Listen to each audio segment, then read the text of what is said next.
right, so this is going to be another movie review. This one's called Daylight, 1996. Give me a 3 out of 5 stars. I thought that the first half was a lot better than the second half. The fire explosions were pretty intense. The movie poster says, "Hold your breath." This is going to be the Karate Man recommendation.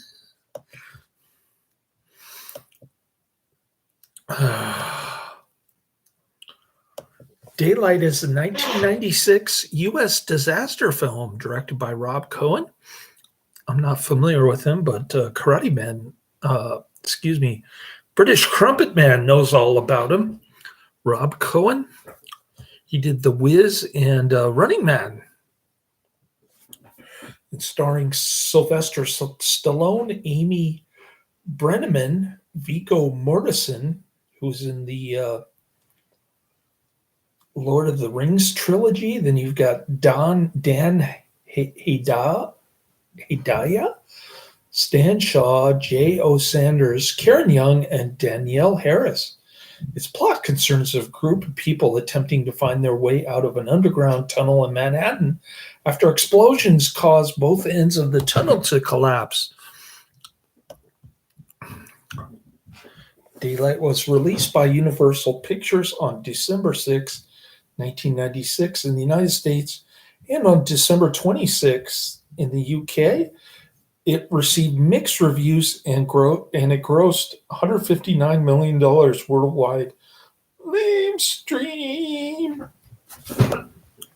In upstate New York, a waste management firm loads barrels of toxic waste into trucks, intending to illegally dispose of them at the site in New Jersey. Well, evil white male swine of a capitalist pig starts a fire. If it wasn't a loose wire on a telephone pole from PG&E, it's a waste management company dumping illegal toxic waste into New Jersey. They are shown heading into a tunnel beneath the Hudson River, along with several commuters, including struggling playwright Maddie Thompson, a bus of juvenile offenders, a vacationing family, an elderly couple with a dog, and athlete Ray Nord. Meanwhile, a gang grabs gems from a gem buyer after mugging him, takes his car to escape the NYPD by racing into the tunnel. This is a good part of the movie. We see all these different people, and they're all, and you're thinking, why are they showing all these people? What did they have to do with each other? And okay, they're all going into the same tunnel. I get it. The gang force their way through the North Tube traffic, where the driver loses control and smashes through a security booth and into one of the trucks, causing it to detonate and resulting in a sympathetic detonation of the remaining trucks. The tunnel entrances cave in, and a devastating fireball sweeps through the tunnel, incinerating the majority of the motorists within it. That was a cool looking fireball. I actually enjoyed that part. For some reason, I thought it was a massive explosion there. Anyways, distributed by Universal Pictures, production company Davis Entertainment. Release date December 6th, 1996. Running time 114 minutes, way too long. Again, just like the previous movie, but I thought it dragged too long. I didn't really care about the survivors and Sylvester Stallone being a cab driver turned into having his old job resuscitated after he lost it. Budget of $80 million, box office of $159.2 million. About to enter the Manhattan end of the tunnel, former New York City Emergency Medical Services Chief Kit Latura, now working as a taxi driver, witnesses a fireball erupting from the entrance. While racing to help whoever he can, he runs into an old EMS colleague who tells him that the tunnel is severely damaged and could collapse if any wrong moves are made. Kit then checks with the tunnel administrators and finds that most of the old exits have been sealed off or are considered unsafe. Kit makes his way into the tunnel through the ventilation system, risking his life as the massive fans can only be slowed down for a short time. A group of survivors band around Nord, who believes he can find a way out through the river passage, a service condor running between the north and south tubes. Kit arrives and warns Nord that the passage could come down at any moment, but Nord dismisses the possibility. Kit barely escapes as the passage collapses, killing Nord and causing another explosion, which kills a juvenile offender.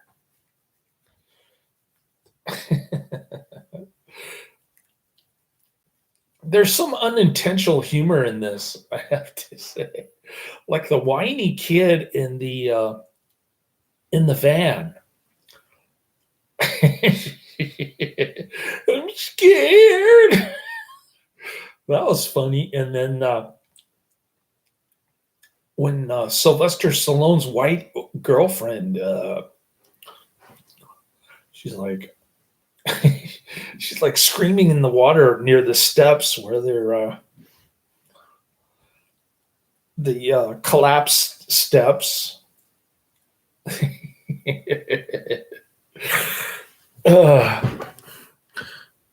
It was such terrible acting. I had to laugh. It's one of those so bad that it's good type moments. Too bad the rest of the film wasn't like that. Water began seeping in from the river above, and Kit uses an explosive to stop the leak. Police officer George Tyrell returns from investigating the Manhattan end and is crushed under a truck as the road shifts. The group manages to free him before he can drown, but he is left with a broken neck. Oh, poor guy. I should have put his name in the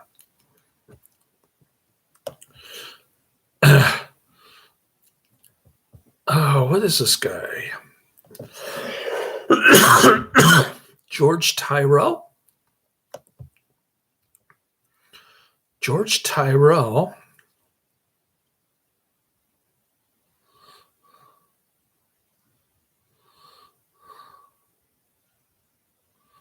Where is he?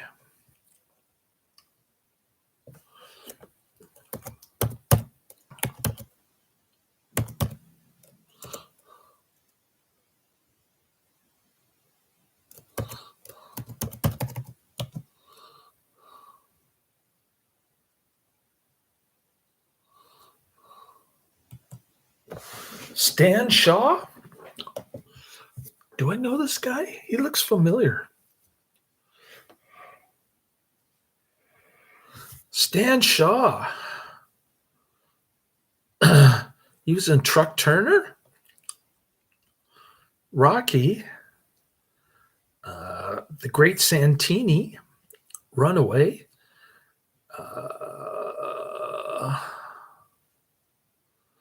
Daylight? Okay, we'll put his name in the description. Stan Shaw. Hang on.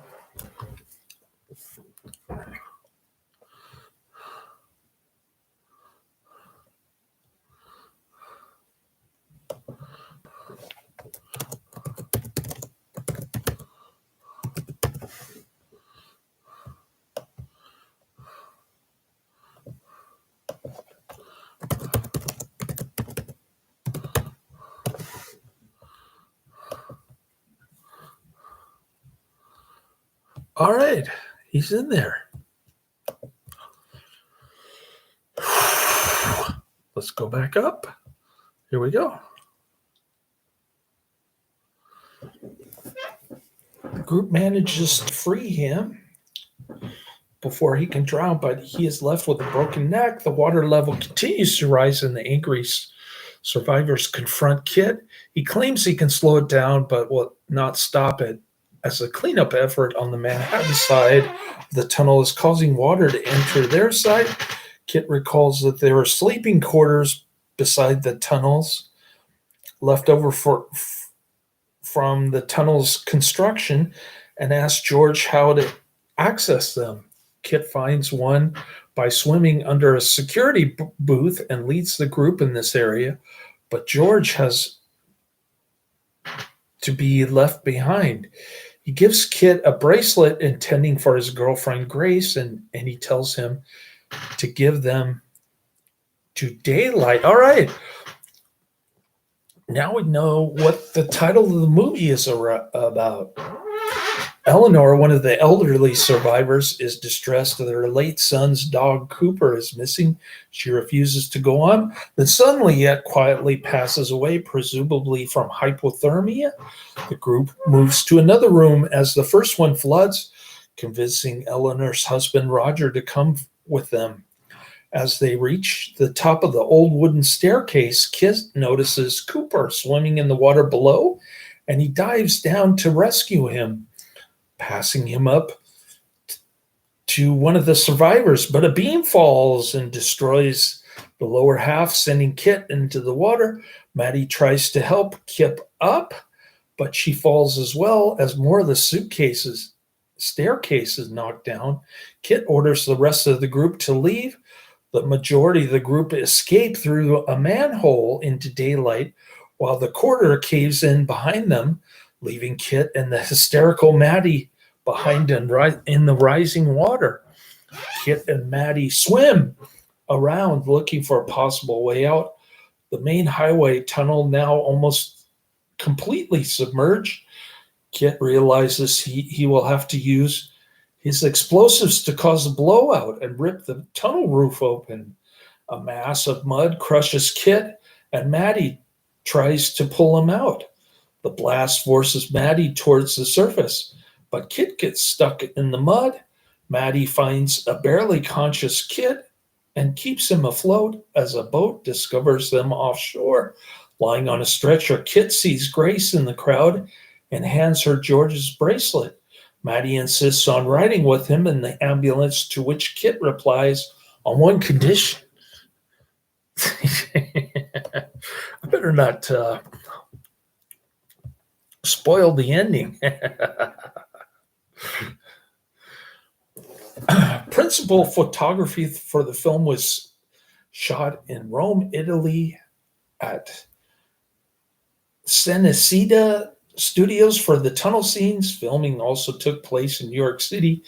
The film was released by MCA Universal Home Video on VHS and Laserdisc with the digital DTS soundtrack on May 20th, 1997. The film was also released on DVD on May 26, 1998, with extra features including the movie's trailer, as well as language selection and a director's commentary. Daylight opened in 175 theaters in North America, during which it grossed $10 million. After 55 weeks, the film earned $33 million in the US and $126.2 million internationally, for a total of $159.2 million. Not a bad return on investment there. The film has a 26% approval rating on Rotten Tomatoes based on 42 reviews and an average rating of 4.9 out of 10. I'm rating it a little higher. I'm rating it 6 out of 10. The critical consensus reads, the opening's got a great fiery explosion, and Stallone puts in an earnest, sympathetic performance, but all else in Daylight feels designed to annoy the audience into submission. It does get a bit boring, and it is a bit too long. There were, however, some moderate and positive reviews. Roger Ebert gave the film 2 stars out of 4, commenting, Daylight is the cinematic equivalent of a golden oldie station where you never encounter anything you haven't grown to love over the years. At one point, when a trapped civilian asks him if they have a chance, I expected him to say, "Calm down, lady. I've done this in a dozen other movies." Empire gives the film 4 stars out of 5, saying Daylight is great because it never tries to be any more than it is. A disaster movie with all the special effects hoopla the 90s can bring. Randy Edelman's music score was also praised. Audiences polled by Cinema Score gave the film an average grade of B on an A to F scale. About the film, Stallone simply said, "The premise was really good, but it didn't deliver." Yeah, I guess so. I think it was too long. The film won a Golden Reel Award for Best Sound Editing, and it was nominated for an Academy Award in the same category. Richard L. Anderson and David A. Whitaker. It was also nominated for 2 Golden Raspberry Awards. Worst Actor, Sylvester Stallone, and Worst Original Song, Wherever There Is Love. For the 1996 Stinkers Bad Movie Awards, Stallone was nominated for Worst Actor too. The movie was famous for introducing the Panerai special line of watches, Panerai Daylight, by the request of Stallone himself. A novelization based on the film by Max Allan Collins, titled Daylight, was released in 1996.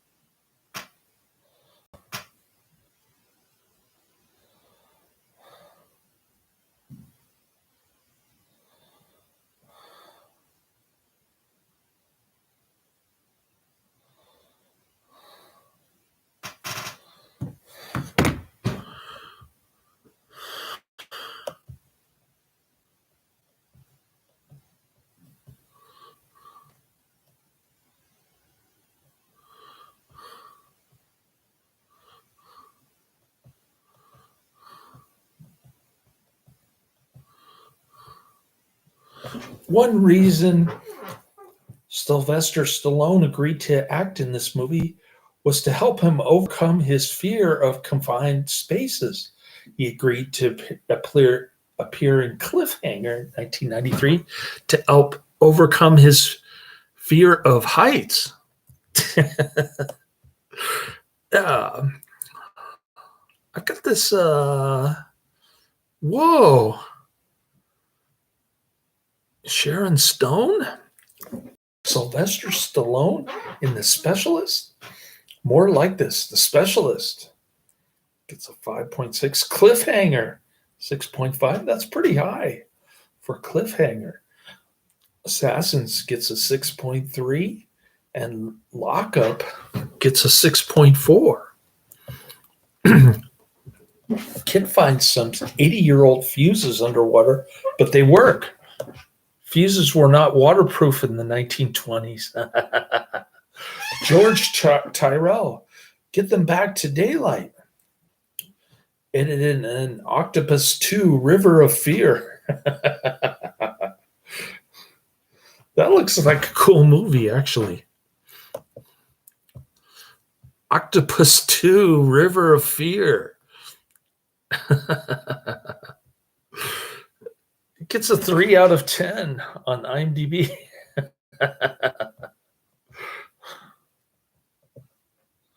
How about Shark Attack 3?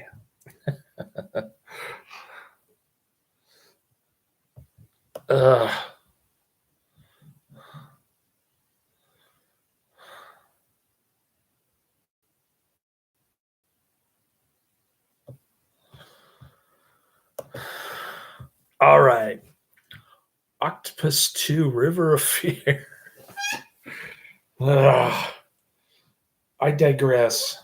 Getting back to the movie, if I can go back.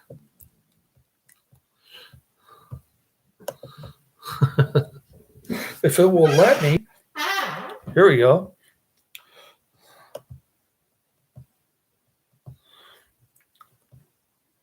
What did we say? Octopus 2?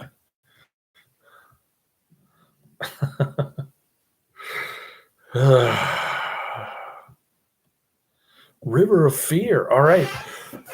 Soundtracks Whenever There Is Love from Daylight, which got the Golden Raspberry Award, written by Bruce Roberts and Edgar Bonfman Jr. as Sam Roman, performed by Bruce Roberts and Donna Summer. Donna Summer. So we've got music here by Donna Summer, courtesy of Universal Records by arrangement with MCA Special Markets and Products. All right.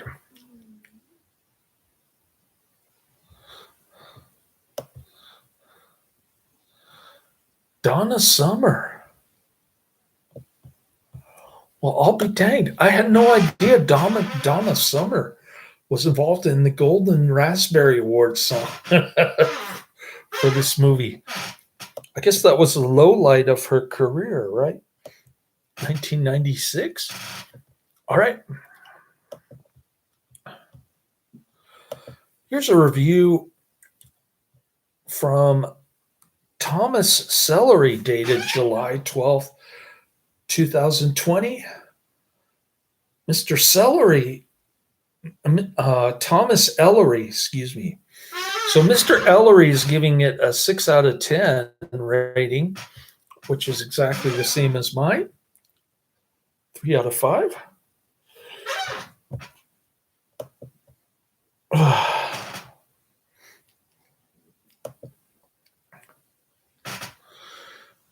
Okay.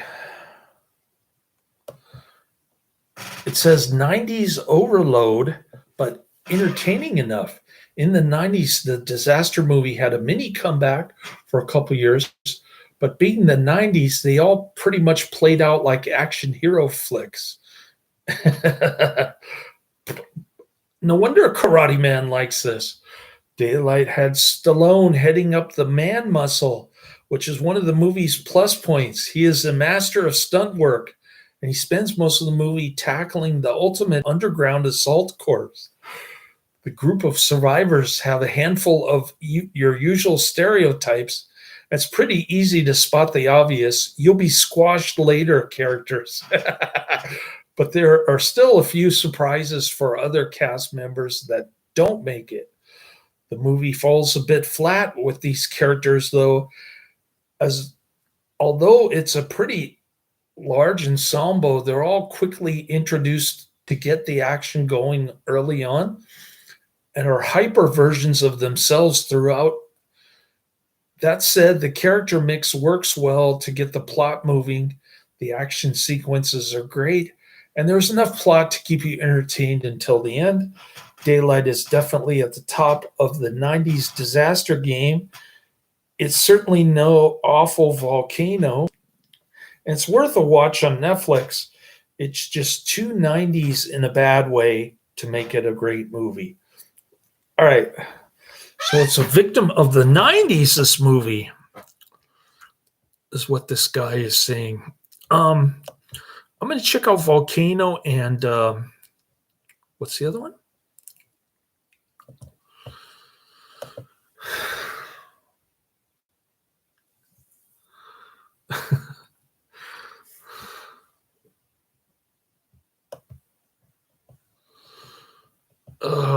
The other one is Shark Attack 3.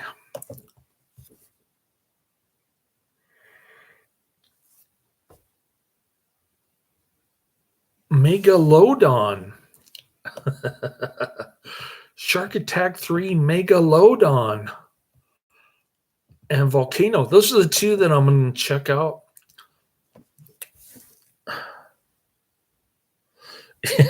Yeah, we like the first half of the movie. The second half of the movie sucks because there's no explosions.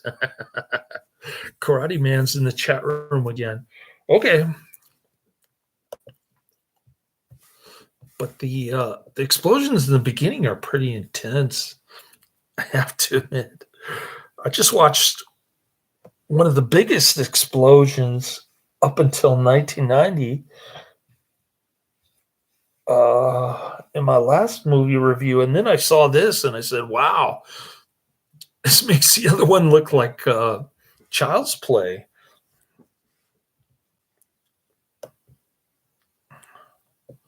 Oh, it was The Rookie.